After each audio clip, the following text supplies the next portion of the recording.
Hello, I'm Luka Bloom. I'm here with John Broughton on Retrospectives, celebrating 30 years on the air. Wow.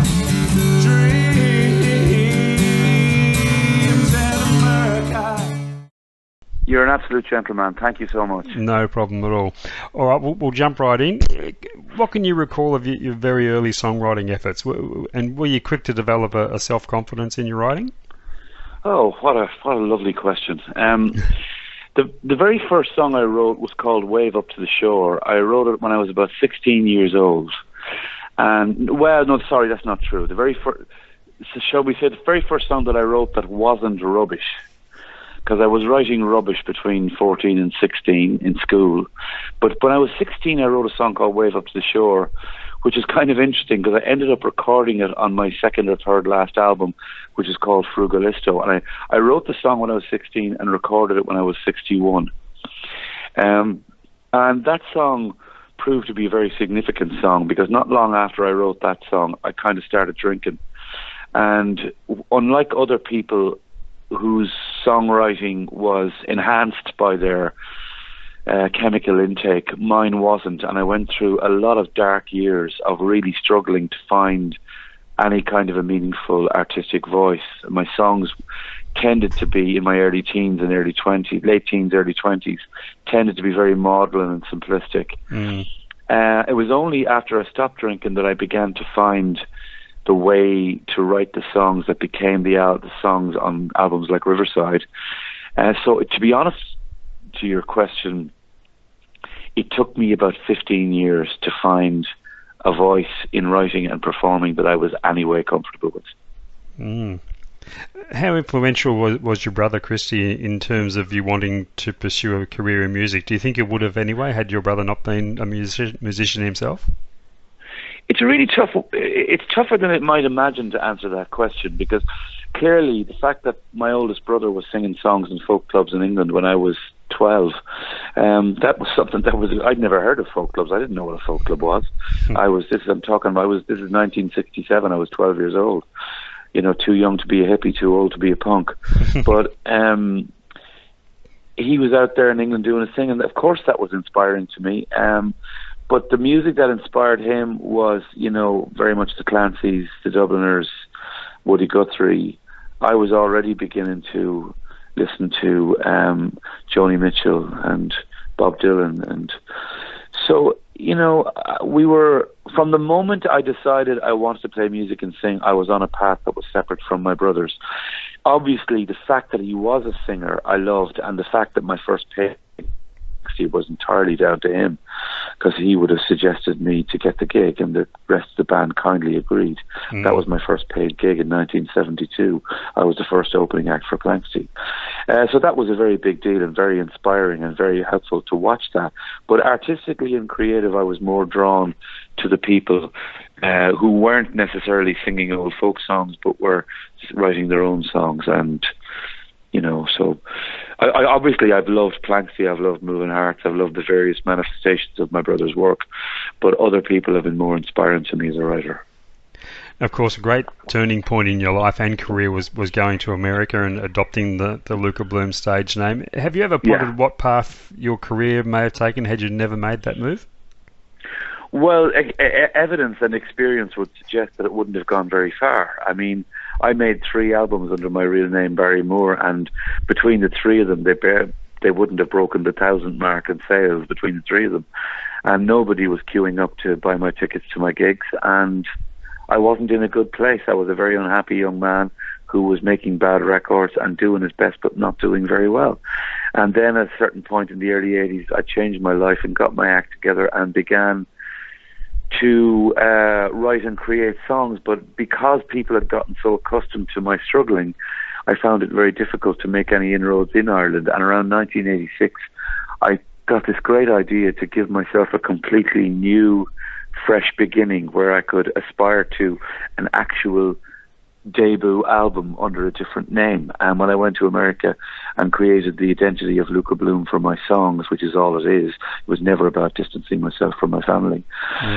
Nobody knew who I was. Nobody had any concept of my history, and people loved my songs. And within 2 years, I was releasing Riverside. I've always got the impression with you that you've never really been driven by ambition for fame and fortune. Your drive seems to come more from loving the creation of songs and music. Do you think that's a trap that many artists that you've seen in your travels have fallen for? It's a very interesting observation you've made, and I'm grateful to you for making it, because it probably is true. And I don't always necessarily make a virtue of it, because I wouldn't be offended if millions of people bought my records and loved my songs. But there are traps and there are pitfalls, particularly in the world of celebrity. I think if there is a concept of hell for me, I think it would be celebrity. I think it must be really dreadful to walk into a space and for everybody to think they know you because they recognize your face. Yeah. I've never experienced that. I've experienced tiny little glimpses of it, but not enough for it ever to become a problem. I've always been driven by the music. I've always been driven by the songs, and that's all that matters to me. And I'm happy to connect with people on a smaller scale. I find if I'm, apart from festivals, which sometimes you can find yourself playing in front of a couple of thousand people, but that's a different energy, because that's an energy that's about those people create for themselves. When I'm doing my gigs, I prefer to be playing to a couple of hundred people. You've got a wonderful connection with Australia. We certainly regard you as an honorary Aussie, and so frequent of your tours being. Can you recall back to the very first time you came here? Did you have any prior notion what to expect in terms of connecting with Australian audiences? Well, the only way I can answer that question is to say that the people were angry with me in America. I was living in America in 1990 when Riverside came out.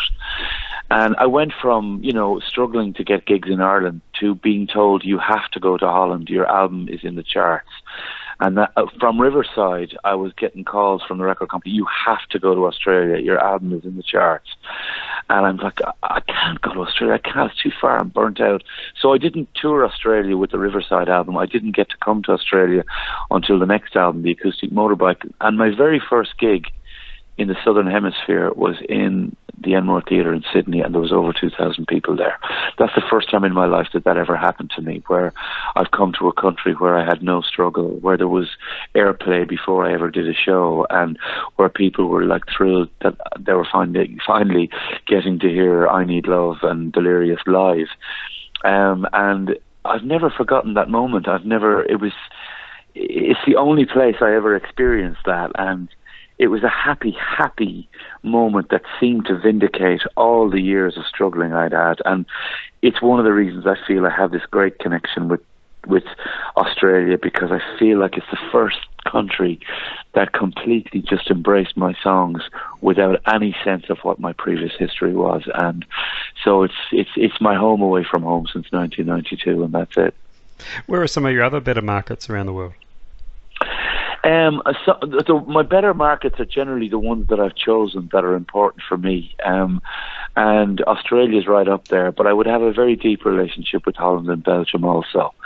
And funnily enough, an emerging relationship with Switzerland. I'm a big fan, not so much of small countries, but I like countries that have confidence but don't necessarily want to rule the world. And even though Australia is a very large country physically, I always have a feeling that it's a country that doesn't take itself too seriously and doesn't necessarily want to rule the world apart from in sports. And that's all good humour too. Germany I travel to a lot. I do a little bit of work in the UK. I do a lot of small gigs in Ireland, but Ireland's where I live, so I like to be below the radar. And obviously I've done 25 tours in America, so that's not insignificant, even though I haven't been for 5 years. In terms of your songwriting, is that something you can do while you're traveling, while you're on the road, or is it more a point of gathering ideas, storing them for later and till the time is right? I made a very conscious decision a long time ago that when I'm on tour, I'm a touring singer. It's about connecting with people. Mm-hmm. And writing is a very intense thing for me. I don't want it to be distracted. And I also don't want to be distracted from my shows by my need to be creative in the writing department. So I deliberately separate them. I do keep notes. I cultivate ideas. I read a lot on the road. I write a lot down. But I don't think I've ever finished a song on tour. I think I prefer to wait till I get home and gather my thoughts, gather my daydreams, and see what I can make of it. Aside from your own songwriting, you also do some wonderful interpretations of other people's songs. You've done a few of those over the years. Is there a criteria that you work to when choosing a song that for you to interpret? There is indeed, yeah. I think the most important thing, obviously, the choice of the song is significant. It's the most significant thing. But the second thing, because there are lots of amazing songs that I love, but I would never dream of singing them. What's really significant is I have to be able to bring something of myself.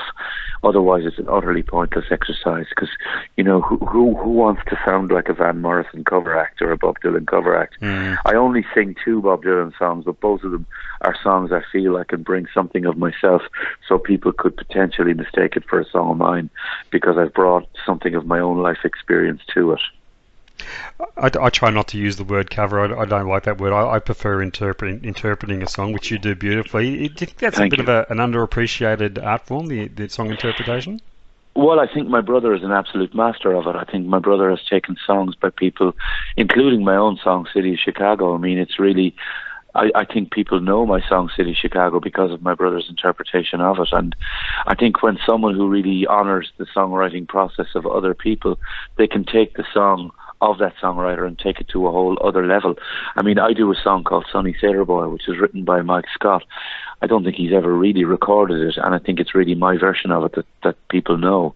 And so, you can get lucky with that, and it's a beautiful thing to honour the art of another person, Yeah, absolutely. You have had some major label experience way back in the day, but you've been releasing music on your own label for quite some time now. The advantages to that in terms of having your own control over your work are obvious, but what are the major challenges that you've come up against? Good question. I'm not strong when it comes to marketing, and I don't really hire marketing companies, and I treat it all as fun. The only thing I take serious is writing songs and singing them, and the rest of it, I try and treat it as fun, and I have a laugh with it, and I don't take it too seriously. And if I sell enough records that I can afford to pay for the next album, because I don't believe in crowdfunding for myself. I don't have any criticism of other people who do that, but I like to finance my own records and then hope I get the money back. And I love it. I love the whole lot. I see it all as part of the creative process. I'm not snobby about it. I don't view the writing and performing part of the process as being the only part that's creative. I see it all as creative. I get to collaborate with graphic designers.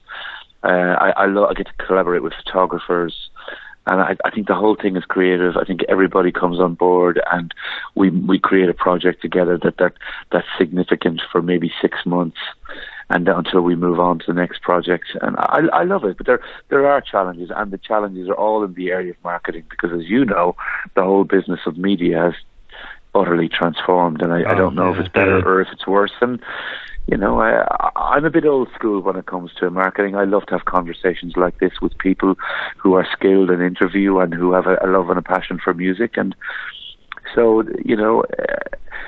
for young people starting off now, I've no idea what it's going to be like in 5 years' time. Exactly. In terms of new material, I mean, your last studio album, I think 2 years ago now. So, is there anything new on the horizon there? Yeah, I'm really devotedly creating at the moment, and in a way that's very different from previously, because for the first time in my life, I've actually chosen a particular area to be inspired by musically, and I'm hoping yet I'm still working with the 6-string orchestra that is my guitar, but in a slightly different way, and there's certain themes that I'm deliberately challenging myself to work with in terms of the writing. I have no idea where it's going because it's very much in early stages. So I don't really want to talk about it too much in case I become a fool in a year's time. So can we expect any new material in the sets that you'll be presenting here? I sincerely hope so. Oh, you mean in this tour? Yeah, in this tour, yeah. One of the tragedies of the modern world is that I'm no longer comfortable singing brand new songs on stage, because I like to be able to choose the first time a person hears a song, the recorded version of a song. And these days people tend to produce smartphones, and a few times it's happened to me where I've aired a song in a concert and it's been on YouTube the next day, and it's kind of saddened because it might still be a work in progress. But what I do have on this tour is I have 2 or 3 completely surprising covers that nobody would expect me to do, and these I will be performing. Oh, brilliant. Look forward to that. Hey, look, I'm going to let you go and catch some breath. I know you've got a busy day of interviews you're in the middle of, so You're an absolute gentleman. My pleasure to catch up with you, and we look forward to your shows down here in Melbourne. I think a couple of them are already sold out, so... Yeah, a few of them are sold out, and what I'm thrilled about from a Melbourne perspective is that I'm finally getting to do 5 shows instead of 1, and I get to hang out in Melbourne for a whole week, which is great. Brilliant. You're always welcome here, you know that. Thank you, John. Thanks again, Luka. We'll see you soon. Best of luck to you. Bye-bye. All the best. Bye-bye. Bye-bye.